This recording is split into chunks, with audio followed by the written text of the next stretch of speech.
attitude of Islam to history. And in fact, what we find, the basic attitude is that all history is in fact an Islamic history. That means that all the major figures of history basically are Muslims, from Adam down to our own time.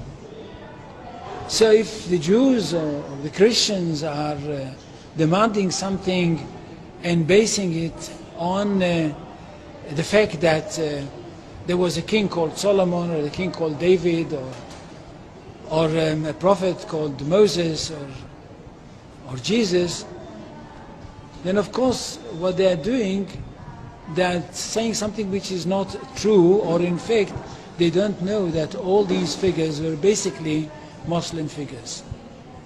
They were, in fact, since the creation of the world there is only one religion, and this is the religion of Islam. So if anybody says, look, there is a place which is connected with Solomon, and that's the place where the Temple of Solomon stood, a true Muslim would tell you, yes, absolutely right, but don't forget that Solomon was a Muslim, and David was a Muslim, and Abraham was a Muslim, and Isaac was a Muslim, and Jesus was a Muslim. And this is what I mean by the Islamization of history. And you can understand that through Islamization of history, you've got Islamization of geography. Anywhere which was connected with these people, or with these prophets, which were all Muslims, becomes a Muslim territory. And therefore, when Islam was not in that area before Muhammad came to it, but it should have been there. In that area, I mean in the Middle East or other parts outside the Middle East, which are now Muslim parts.